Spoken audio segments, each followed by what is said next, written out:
Boa tarde, irmãos. Hoje vamos falar sobre o capítulo 1 do Evangelho segundo o Espiritismo, que tem sob título Não vim destruir a lei. E esse sendo o primeiro capítulo do Evangelho, ele tem como a finalidade nos trazer uma visão de como o Espiritismo se coloca perante a relação do homem com o Criador. Durante toda a história da humanidade, nós temos diversos exemplos de revelações, santidades, ou de figuras angelicais, ou de outras personalidades espirituais, de acordo com a cultura, de acordo com a época. O homem, desde sua origem, tem no seu subconsciente essa necessidade de buscar uma existência maior do que a dele mesmo. Nós temos no nosso subconsciente essa certeza de que existe algo mais, de que existe uma criação, que existe um Criador, que existem leis que regem a vida e que existe uma força maior que se relaciona conosco através das nossas sensações, dos nossos sentimentos, das nossas vivências, que nós chamamos hoje de espiritualidade. Nesse capítulo nós vamos colocar esse caminho a partir de Moisés, da religiosidade judaica e cristã. Então nós vamos começar a fazer uma análise dessas revelações divinas a partir dos 10 mandamentos de Moisés, que foi a lei ditada por Deus a Moisés para aquele povo, que naquela época era um povo primitivo, menos evoluído do que nós estamos hoje, embora nós ainda tenhamos muito que evoluir. Para fazer essa análise, eu vou usar uma comparação. A gente vai pensar em como é construída uma casa. Nós sabemos que para a edificação de uma casa existem muitas etapas, existem muitos métodos, muitos procedimentos, mas existem as bases. E fazendo essa comparação, a gente vai falar de Moisés e dos seus 10 mandamentos e das leis que ele colocou para o povo daquela época como um alicerce. O alicerce de uma casa é a preparação para a edificação.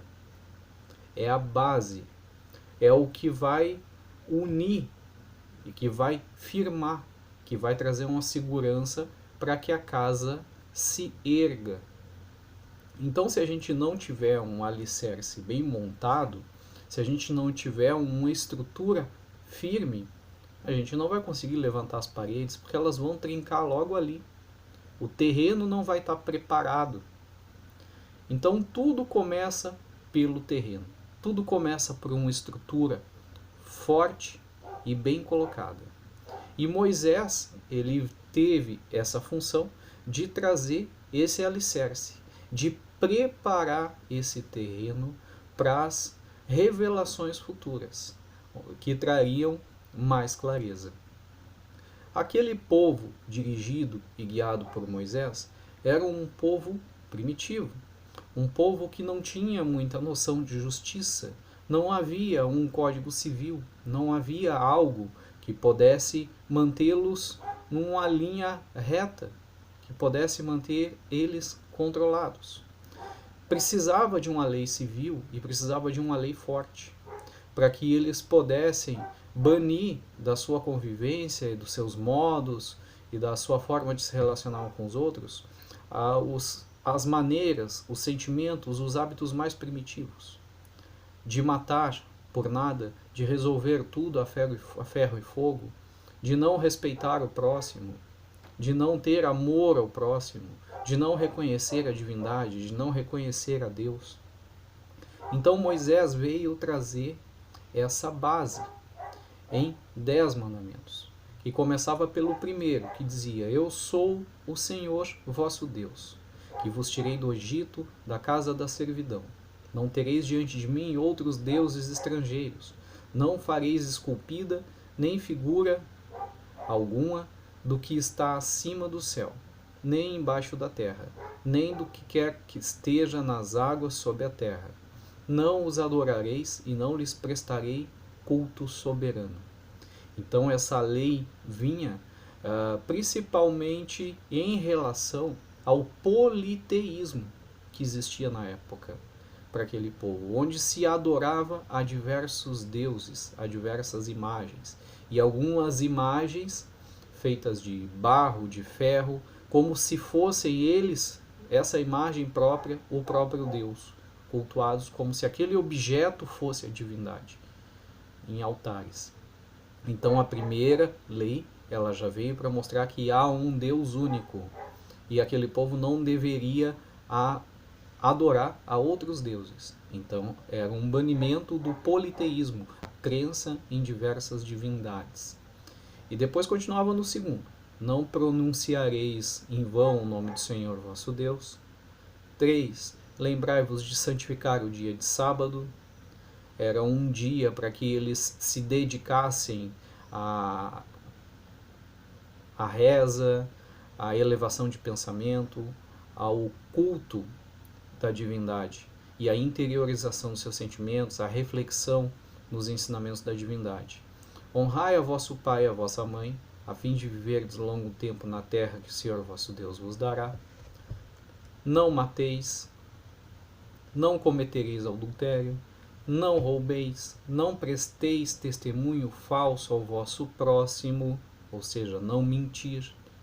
Não desejeis a mulher do vosso próximo, para combater a traição, que também era a causa de muitas mortes e de muitas brigas e de muitos desentendimentos.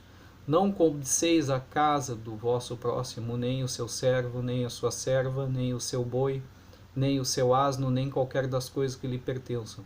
E aí a gente percebe que eram leis bem direcionadas ao povo daquele tempo, porque fala em servo, em serva, né? Porque ainda se tinha o hábito da escravidão e o servo não era um simples empregado.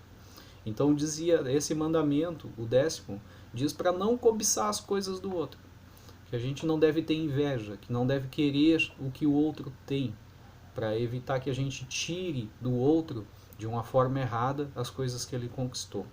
Então eram bases para que se tivesse o mínimo de lei, de regras, de uma boa convivência entre as pessoas, para que essas leis pudessem nortear uma sociedade mais equilibrada, para que viesse aí sim Jesus, a segunda revelação, o Cristo. E aí nessa nossa comparação, né, com a edificação da casa, né, Cristo veio para poder levantar as paredes, erguer as paredes e o telhado, a estrutura da casa. Se Moisés trouxe a base, Jesus veio edificar a casa de Deus, onde nós devemos habitar, para que nós tenhamos a proteção. Quando nós levantamos as paredes da nossa casa e nós levantamos um teto, nós queremos nos proteger dos intempéries, da chuva, do frio, de tudo que nos agride na natureza. A casa de Deus, edificada por Cristo, é essa proteção que nós temos contra tudo que nos agride espiritualmente. Então ele veio erguer essas paredes em cima da base criada por Moisés, em cima daquele alicerce, nos esclarecendo da verdadeira lei de Deus e nos trazendo a visão de Deus como Pai, como amor. Então Jesus diz: amarás o Senhor teu Deus de todo o teu coração, de toda a tua alma e de todo o teu espírito. Este é o maior e o primeiro mandamento. E aqui tendes o segundo, semelhante a esse: amarás o teu próximo como a ti mesmo. Toda a lei e os profetas se acham contidos nestes 2 mandamentos. Então, em 2 mandamentos, Jesus ele consegue simplificar todos aqueles outros 10, para que seja edificada essa casa em nós. E nós possamos amar a Deus, amar ao próximo e nos tornarmos pessoas mais equilibradas e a humanidade possa evoluir junto. Então Jesus vem levantar, edificar essa casa espiritual onde todos nós estaremos abrigados do mal, estaremos unidos para a evolução. Então vem a terceira revelação, o Espiritismo. E o que seria o Espiritismo, então, nesse paralelo que nós estamos fazendo da construção da casa? O Espiritismo vem fazer o acabamento. Nós temos o alicerce bem firmado, nós temos a casa edificada, mas com a evolução, nós, na nossa casa, buscamos mais conforto. Então, se a gente olhar aqui na minha casa, a imagem está pegando um forro de madeira, está pegando aqui em cima um ventilador no teto, né? Então, são coisas que nós colocamos na nossa casa para ela ficar mais agradável, nos trazer mais conforto, nos proteger de uma forma melhor. A base, o alicerce, as paredes estão prontas e nós completamos o que falta. O Espiritismo, como terceira revelação, vem exatamente completar essa edificação da casa de Deus, fazer os acabamentos. Não vem combater e nem desmanchar o alicerce. Não vem, muito longe disso, desfazer as paredes ou quebrar as paredes. Vem simplesmente terminar esse acabamento, para que essa casa seja edificada de uma forma mais firme, mais agradável e atenda melhor às nossas necessidades de entendimento, de evolução. Então, com a humanidade já mais evoluída, vem a terceira revelação, que é o Espiritismo, como esse consolador prometido, aquele que vem explicar o que não pôde ser explicado antes. Pois Jesus não poderia explicar todas as coisas àquele povo da época que ele veio que não estavam preparados ainda para isso. O Espiritismo vem para esclarecer essas dúvidas, para relembrar o que Jesus disse e para continuar os seus ensinamentos, para reavivar a sua lei, os seus ensinamentos e o seu amor dentro de nós.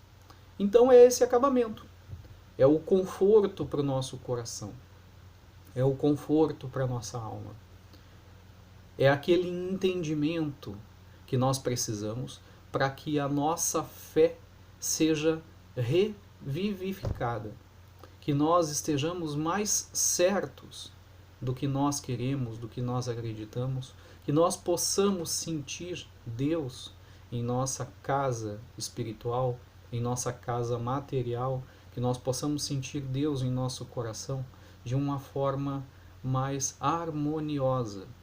Então o Espiritismo ele vem trazer os ensinamentos de Jesus para o nosso tempo contemporâneo, para a nossa vida, e explicar coisas que nós não conseguiríamos entender sem o entendimento da vida após a morte, sem o entendimento da reencarnação, através da comunicação com os espíritos, desse intercâmbio constante com a espiritualidade.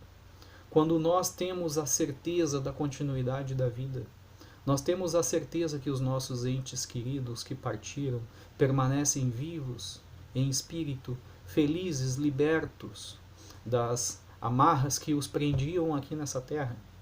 Quando nós temos mais certeza da justiça de Deus e da vida eterna do Espírito, isso nos torna mais fortes em nossa fé. Acalma o nosso coração, acalma a nossa alma, renova nossas energias, para que nós possamos habitar nessa casa edificada por Deus, de forma mais harmoniosa, mais agradável e com mais alegria, na busca constante por paz e por evolução. Então, essas são as 3 revelações, e são o caminho que nos levam a Deus. E que nós possamos seguir esse caminho possamos estar sempre juntos e fortalecidos em nossa fé. Muito obrigado a todos.